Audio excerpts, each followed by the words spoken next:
akan senantiasa selalu dalam bimbingan, lindungan, dan ridho-Mu. Ya Allah yang maha mengetahui, lagi maha bijaksana, perkenankanlah kepada kami ilmu yang bermanfaat. Berilah kami kesehatan, kekuatan, kesabaran, keikhlasan, dan kemudahan dalam melaksanakan dan mengikuti kegiatan ini. Allahumma aghnina bil ilmi wa jaina bil hilmi wa akrimna bit taqwa wa jamilna bil afiyah. Sebagai proses penyampaian dan penerimaan suatu pesan dan proses interaktif mengkomunikasikan pengetahuan kepada halayak target sehingga dapat digunakan untuk melakukan perubahan. Tujuan mempercepat penerimaan suatu pesan yang mudah dipahami oleh pengguna antara dan pengguna akhir tentang suatu informasi baru. Pengguna akhir adalah pelaku usaha yang terlibat langsung dalam proses produksi, sedangkan pengguna antara adalah peneliti, komunikator swasta, lembaga penyuluhan, dan pembuat kebijakan dalam proses informasi menjadi produk akhir untuk diaplikasikan oleh pengguna akhir. Maksud dan tujuan kegiatan ini adalah untuk mengevaluasi hasil-hasil penelitian yang dilaksanakan oleh bidang sosial budaya dan ekonomi khususnya dan penelitian semua bidang di Balitbang pada tahun 2024. Ada 4 judul penelitian dan satu naskah akademik, 1 penelitian terapan tentang aquaponik yang dilokuskan di Kelurahan Kesabu, Kecamatan Sorowolyo. Semoga nanti serta tanaman dan ikannya bisa kita panen. Kami mengundang Bapak PJ untuk kita sama-sama menikmatinya.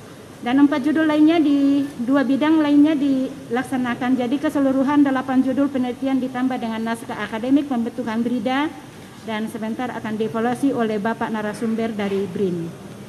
Kegiatan seminar ini dilaksanakan selama 1 hari, hari Kamis tanggal 24 November 2023 bertempat di Aula Karol Bekri, Kota Bau-Bau. Peserta kegiatan seminar terdiri dari unsur DPRD, OPD lingkup pemerintah Kota Bau-Bau, unsur perguruan tinggi, majelis pertimbangan dan tim pengendali mutu kredit bank daerah dan unsur lainnya. Narasumber berasal dari pemerintah daerah yang dalam hal ini oleh Bapak PJ Wali Kota dan dari Pusat Riset Inovasi Bapak Heri Saksono. Metode kegiatan yaitu metode yang digunakan dalam kegiatan ini adalah lokakarya dengan bentuk kegiatan meliputi acara pembukaan, pemaparan atau ceramah dan diskusi. Bapak PJ Wali Kota Bau-Bau, hadirin yang kami muliakan, acara ini dapat terlaksana karena dukungan dan usaha semua pihak. Oleh karena itu, kami ucapkan terima kasih kepada seluruh panitia yang telah bekerja keras dan permohonan maaf yang sebesar-besarnya atas kekurangan dalam pelaksanaan kegiatan ini. Dan sebelumnya kami mohon maaf kalau momen ini Bapak PJ kami ingin menginformasikan sedikit tentang kehadiran Balitbangda di Kota Bau-Bau, bahwa sejak berdiri sendirinya Balitbang di Kota Bau-Bau, Jafung untuk yang berlisensi sebagai peneliti belum ada. Dan kemarin ada dilantik 6 orang, itu hanya penyetaraan dari kefungsional. Terus kami juga ingin menyampaikan bahwa karena tidak ada Jafung peneliti di Balitbang, akhirnya riset-riset aktual kami tidak bisa laksanakan. Seperti inflasi kemarin, seandainya ada peneliti, mungkin kami bisa laksanakan riset aktual. Dan kami juga ingin menyampaikan Pak bahwa karena lagi gencar-gencarnya BRIDA dibentuk di kabupaten kota seluruh Indonesia, dan persetujuan dari BRIN dari bulan Maret dengan dari provinsi dari bulan Maret sudah ada persetujuan untuk BRIN di Kota Bau-Bau, sisa menunggu persetujuan dari pemerintah daerah dan DPR Kota Bau-Bau. Itu mungkin yang sempat kami isi untuk momen ini Pak. Semoga Bapak sebagai pengambil kebijakan bisa mempertimbangkan keadaan BRIDA ke depan.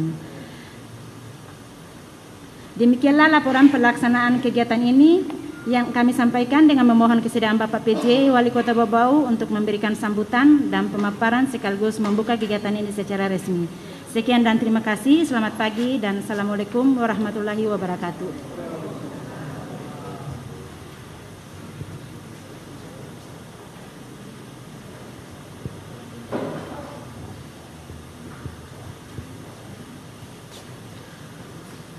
sambutan penjabat Wali Kota Bau-Bau sekaligus membuka kegiatan pada pagi hari ini. Kepada Bapak Dr. Muhammad Rasman Manafi, SPMSI, dengan hormat disilakan.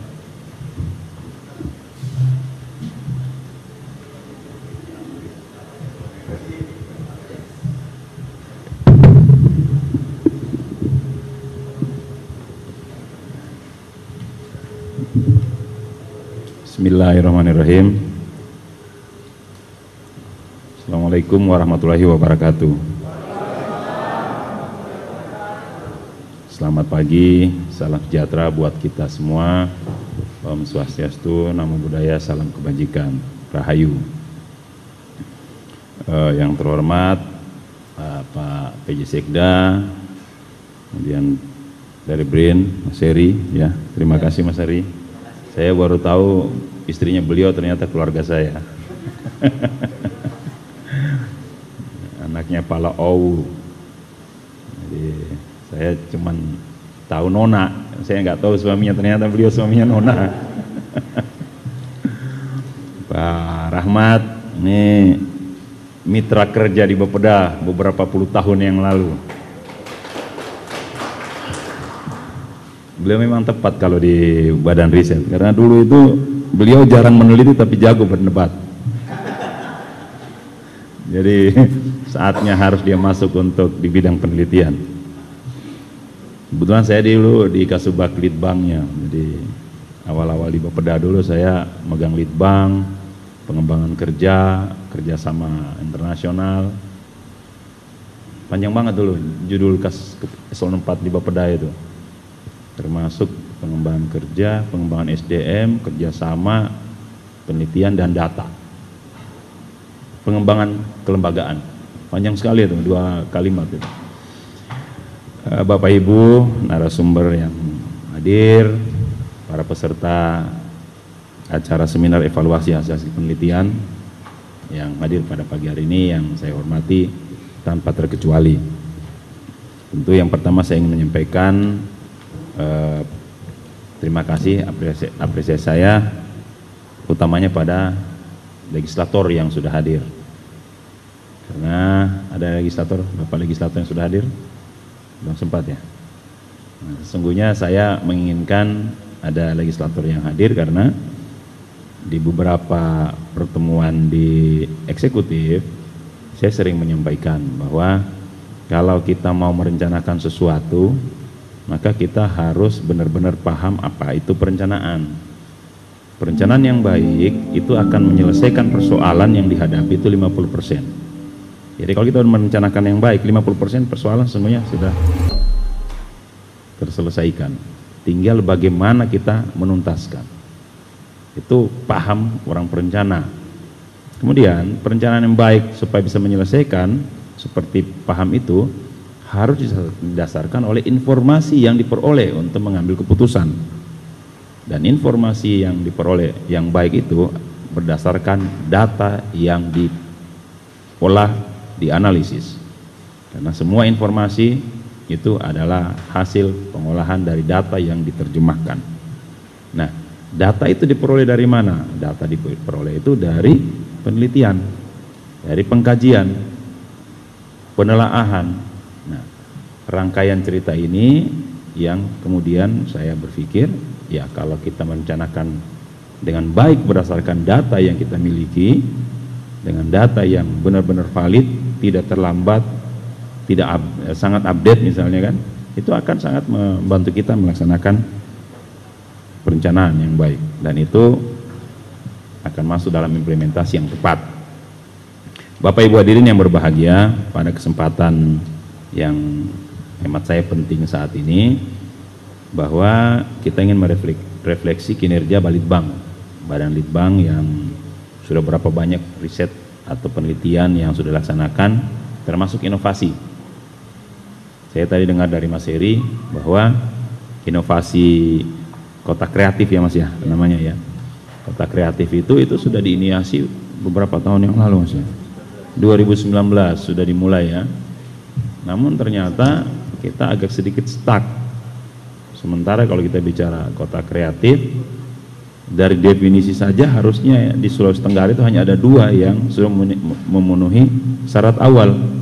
Kan kita sebut kota kreatif. Kota di Sulawesi Tenggara itu hanya ada 2, Kota Kendari dan Kota Bau-Bau.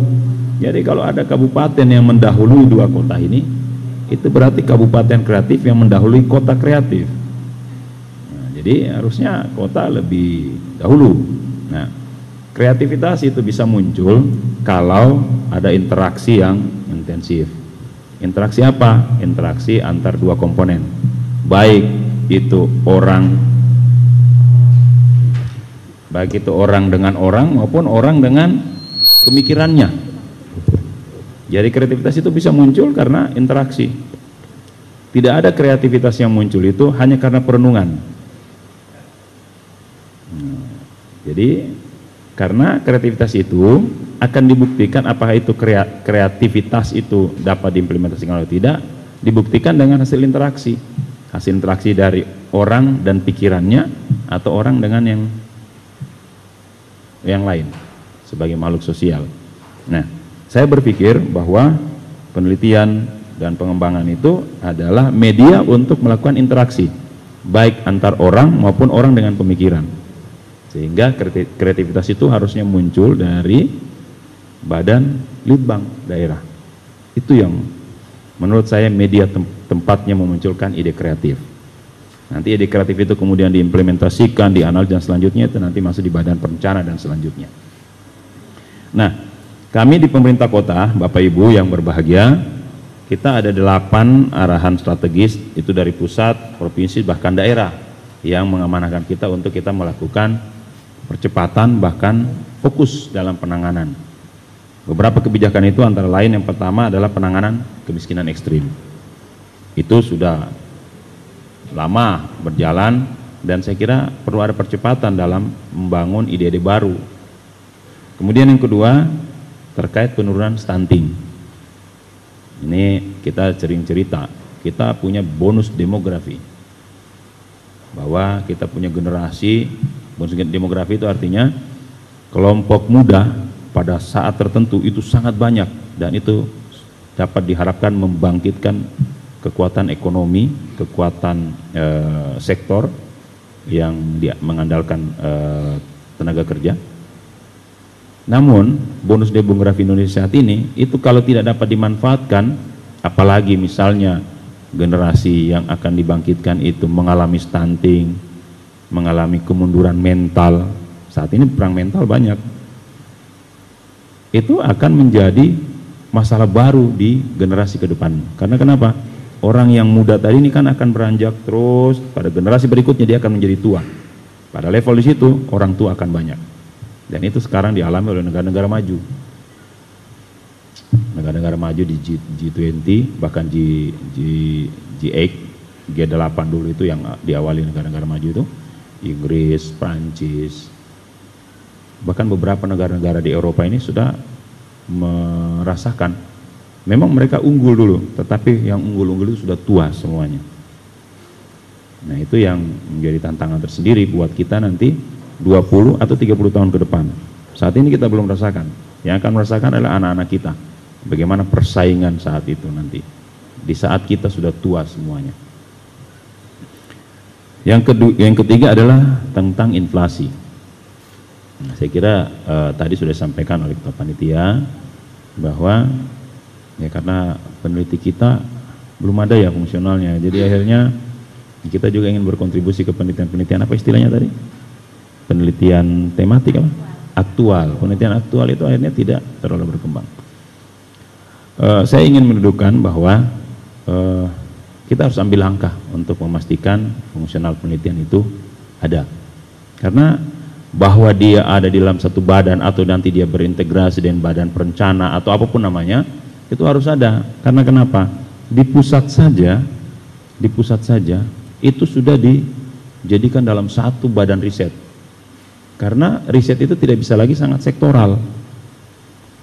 Saya masih ingat tahun 99 saya pendidikan saat itu untuk pendalaman pemahaman, sebenarnya lebih pada pelatihan untuk pemetaan dengan menggunakan foto satelit. Saat itu tahun 99 penggunaan foto satelit itu masih sangat minim.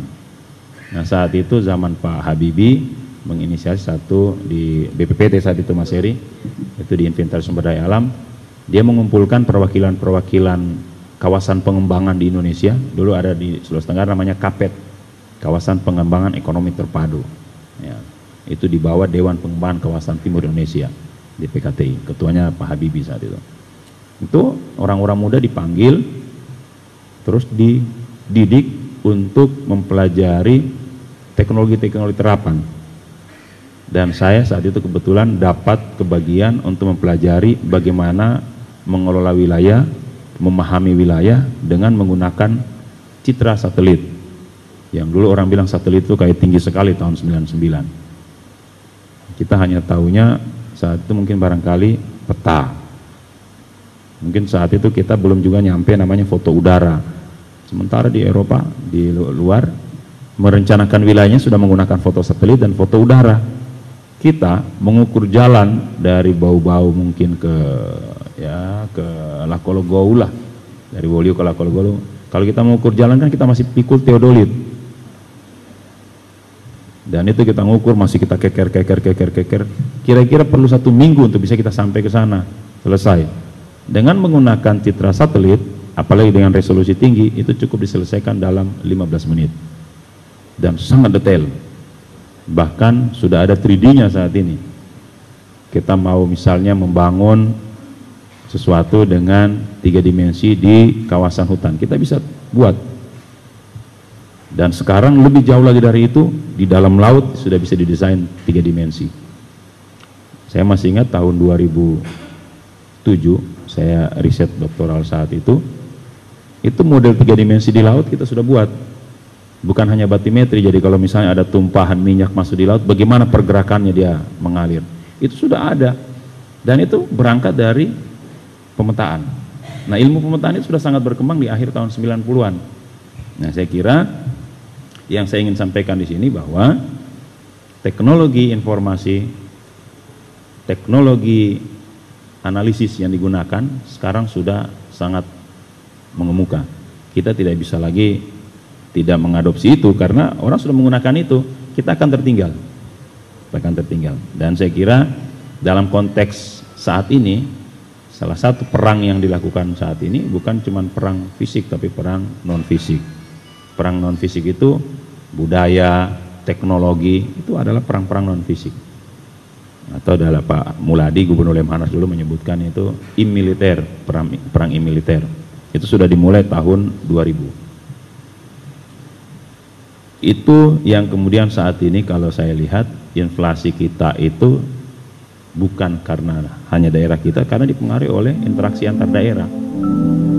Jadi kemampuan kita menyuplai dari luar kebutuhan kita itu sangat ditentukan dengan bagaimana kita berhubungan dengan luar. Inflasi beras misalnya di Indonesia itu terjadi bukan karena produksi kita tidak surplus, kita juga produksi surplus, cuman kebutuhan meningkat. Dan pemenuhannya tidak bisa diandalkan dari kebutuhan panen kita. Kita harus mengimpor beras dari India. Pengimpor beras tertinggi sekarang India. Gandum itu impornya dari mana? Dari Rusia, dari Ukraina. Jadi menangani masalah inflasi, harusnya saya bawa ke sana, itu sekali lagi bukan hanya membangun kekuatan kemandirian kita, tapi juga kita harus menjaga hubungan dengan wilayah sekitar untuk bisa kita memenuhi kebutuhan masyarakat kita. Nah, saya kira kajian-kajian seperti begini sangat dibutuhkan saat ini di Kota Bau-Bau, apalagi Bau-Bau ini adalah daerah hub, daerah penghubung dengan wilayah-wilayah sekitarnya.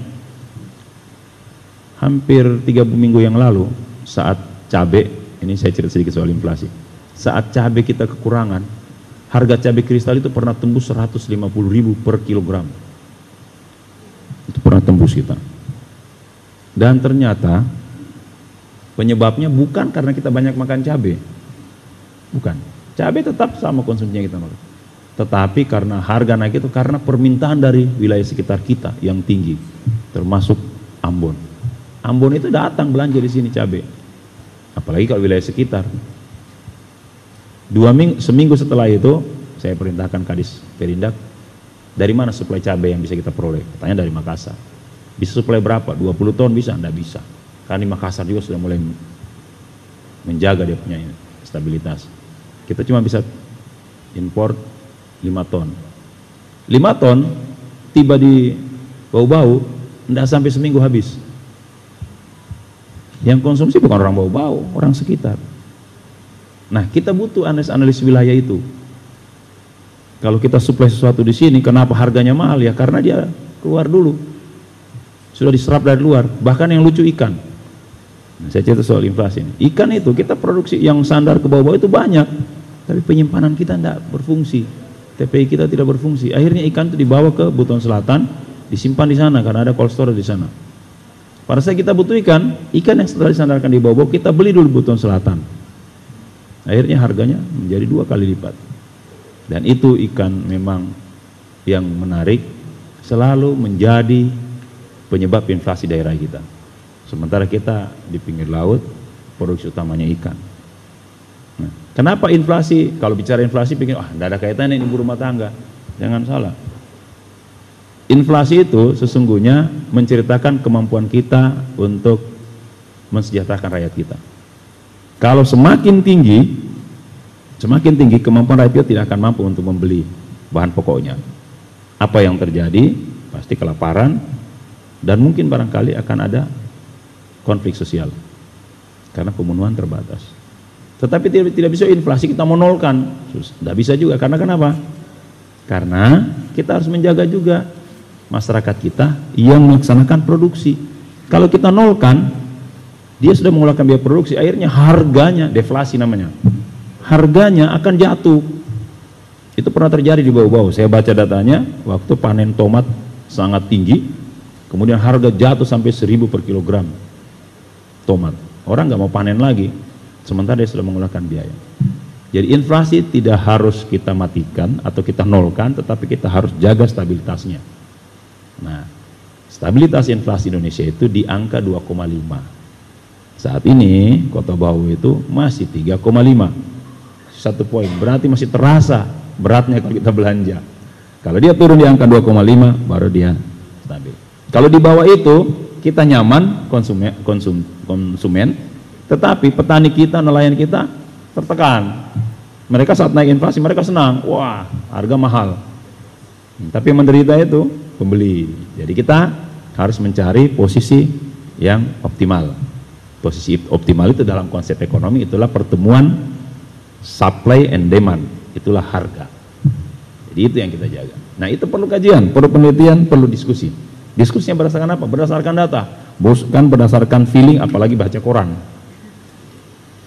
Kemudian masih ada beberapa item kebijakan kita yang kita sudah, bukan kita sudah sebenarnya, kita harus untuk kaji lebih jauh terkait penggunaan produk dalam negeri kita. Saat ini sudah cukup bagus, tapi itu kita harus tetap dorong. Terus terkait percepatan perizinan kita. Saat ini Indonesia sudah mendorong percepatan perizinan. Bukan hanya soal waktu, biaya juga harus pasti. Waktu, biaya, dan persyaratan. Di perizinan itu kalau ketiganya tidak ada kepastian, yakinlah bahwa akan sulit orang berinvestasi. Kalau waktunya tidak jelas, orang malas investasi. Biayanya tidak jelas, katanya kalau ini masuk banyak sekian, ternyata setelah diurus biayanya membengkak. Ada biaya inilah, biaya itulah, biaya, gak jelas. Terus persyaratan yang lucu. Kalau misalnya izin itu mau diurus di 5 dinas, semuanya minta KTP, semuanya minta fotokopi KTP. Kenapa tidak satu saja di depan yang minta KTP, lainnya cukup lihat, oh sudah diperiksa KTP-nya. Itu bentuk-bentuk perizinan yang harus kita perbaiki. Nah, kebetulan saya di pemerintah pusat itu masuk di Kementerian Investasi di bawah koordinasi kami. Kami banyak melakukan terobosan, inovasi, kreativitas dalam prosedur layanan investasi. Budidaya perikanan kalau nggak salah itu saat itu sekitar hampir 100 perizinan yang harus diurus. Saat ini kita potong sudah nggak sampai 20. Dan itu kita harus potong lagi sampai kalau perlu cukup 10 atau barangkali bahkan 5 atau 3. Jadi tidak usah lagi persyaratan-persyaratan yang memberatkan. Belum lagi waktunya dibatasi. Oke, Bapak saya kasih rekomendasi ini Pak, tapi masa berlakunya rekomendasi ini hanya 3 bulan, Bapak dilaksanakan urus baru lagi. Padahal rekomendasi itu hanya menyatakan bahwa dia sudah sesuai ruang. Kalau sesuai ruang itu kan umur tata ruang itu 20 tahun. Itu. Jadi itu juga membutuhkan analis penelaahan dan riset. Kemudian terkait potensi daerah. Kita banyak bicara potensi, tetapi tidak bisa kita manfaatkan. Kenapa? Karena hanya berhenti di situ. Hampir seluruh kawasan di Indonesia Timur pasti kalau bicara potensi pantainya bagus. Kalau pergi ke Jakarta, 500 kabupaten kota yang kita temuin dalam Musrenbang, apalagi Indonesia Timur, semua bilang potensi pantai kami, wisata pantai kami bagus, semuanya bagus, memang bagus. Tapi gimana cara manfaatinnya? Apa masalahnya? Kenapa tidak bisa dimanfaatkan? Nah, saya ingin sedikit korek sedikit dalam sedikit. Pantai Nirwana tahun 90-an itu surganya pantai di Sulawesi Tenggara Kepulauan. Saat ini tingkat kenyamanannya bisa dirasakan sangat jauh berbeda. Itu butuh analisis bagaimana caranya supaya dia bisa kita pertahankan dan punya nilai. Itu hal yang menurut saya kecil tetapi memiliki efek. Mungkin generasi kita yang tahun 60-an, tahun 70-an lahir, kalau wisata pantai levelnya di Kota Bau-Bau itu pasti Pantai Nirwana yang tertinggi. Iya kan? Saya nggak tahu kalau sekarang sudah mulai Batu Sori barangkali. Ada lagi punya siapa yang YouTuber itu? Nah, ada yang Lala. Jadi sekali lagi, potensi kita banyak, tapi kita harus kelola, paham, menjadikan itu sebagai kapital. Indonesia punya nilai potensi cukup tinggi. Saya cerita sedikit, kalau yang megang data. Kota Bau-Bau itu punya PDB, itu 10 triliun. 10 triliun. Nolnya berapa tuh triliun itu?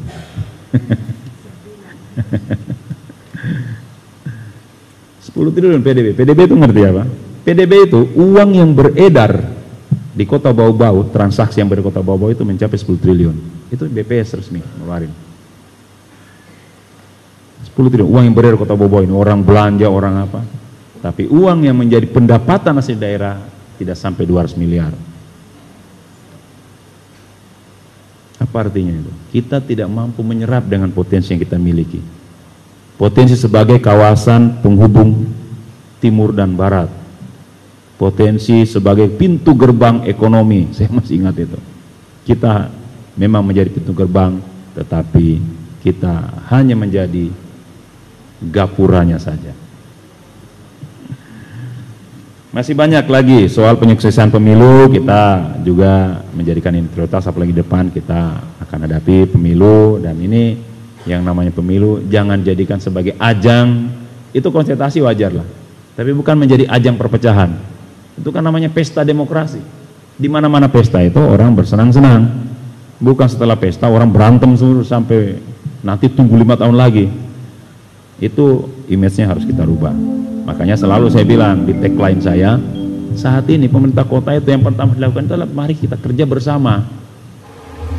Yang namanya kerja bersama itu berarti sama, arahnya sama, dan semua bekerja.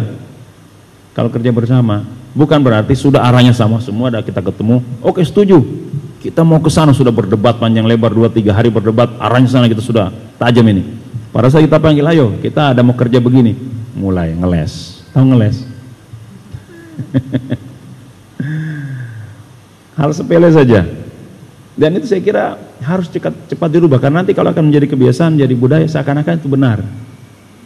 Hal sepele saja, kita bicara soal wah kita harus hidup sehat, lingkungan kita harus sehat, anak kita kalau sakit wah ini tidak sehat, tapi kita termasuk pelaku utama dalam pembuang sampah sembarangan. Kan kontradiktif itu. Jadi banyak yang harus kita bekerja sama. Bekerja bersama itu sesungguhnya narasi singkatnya kerjasama. Tetapi kerjasama itu terkadang dimaknai kita sama-sama bekerja, tapi cukup kamu aja yang kerja, saya bantu-bantu kamu. Nah sekarang makanya saya selalu bilang kita kerja bersama. Kalau kerja bersama semua harus kerja. Nah yang terakhir bahwa kita menghadapi pemilu, kemudian upaya untuk mensejahterakan rakyat kita, kerukunan kita harus jaga, silaturahim kita harus jaga. Saya sebenarnya tidak terlalu ragu dengan nilai-nilai kerukunan di Buton, karena kenapa? Di wilayah ini kan sudah sejak tahun 1800-an sudah ada kesultanan, nilai-nilai budaya sudah ada. Tidak perlu kita adopsi nilai budaya lain lagi. Kaji aja itu soal nilai budaya kita sudah banyak sekali. Cuman tantangannya adalah mau ndak kita implementasikan. Kita jago berdebat. Syariat, oh jago. Tarekat lebih jago lagi. Hakikat, wah jago. Marifat lebih banyak lagi yang jago. Tapi pada saat kita mengimplementasikan, bunyi azan tidak ada yang pergi sholat di masjid. Gimana kalau begitu? Jadi kenapa yang terakhir saya sampaikan soal kerukunan? Karena inilah sebenarnya modal kita untuk bekerja bersama. Kalau kita rukun, pasti kita bisa sama-sama bekerja. Tapi kalau kita tidak rukun, mau bersaudara pun atau kembar pun, kalau sudah tidak rukun, sulit untuk bekerja. Bahkan yang satu mau kerja ke sana, yang satu mundur mengupayakan supaya dia tidak bekerja.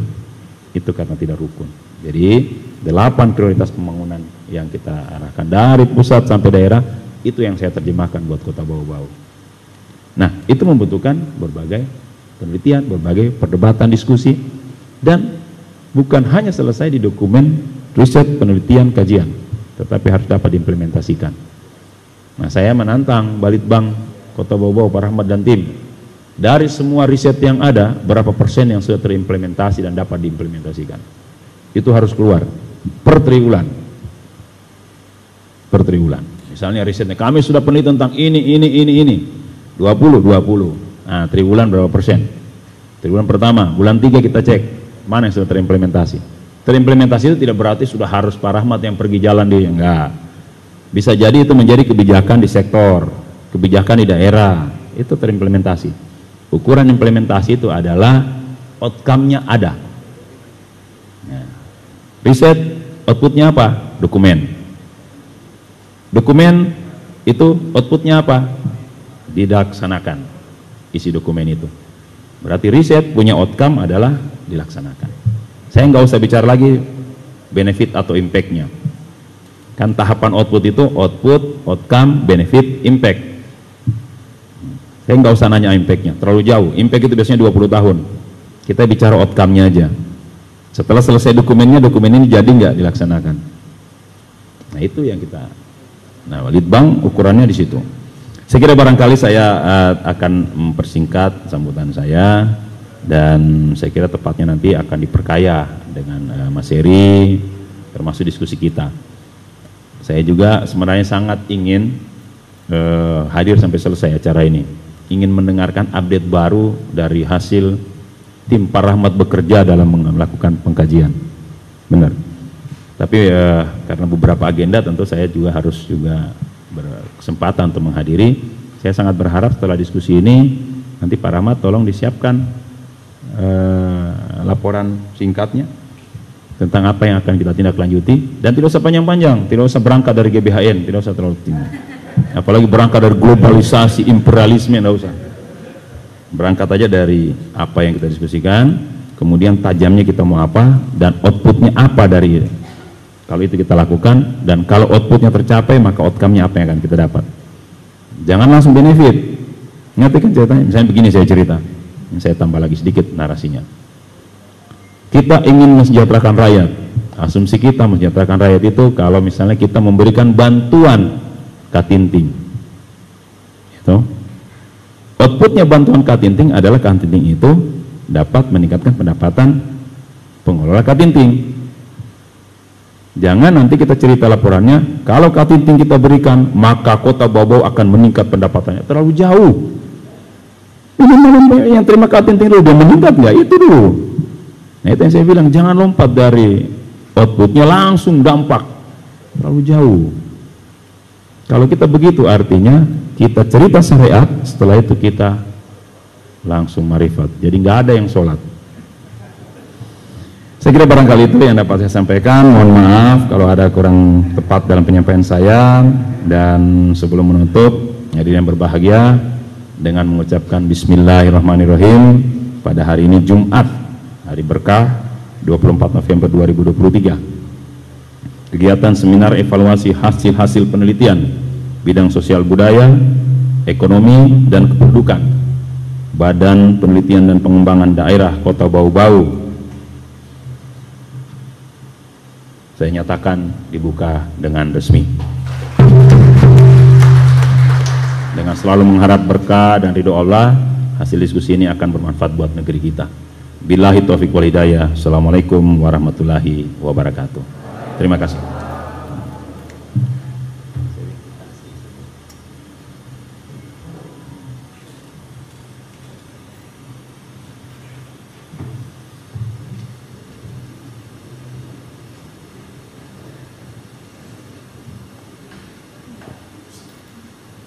Bapak Ibu hadirin yang sama berbahagia, demikian seluruh rangkaian pembukaan kegiatan seminar hari ini. Mewakili pihak penyelenggara, kami menyampaikan terima kasih dan permohonan maaf atas segala kekurangan dalam penyelenggaraan acara ini. Wassalamualaikum warahmatullahi wabarakatuh.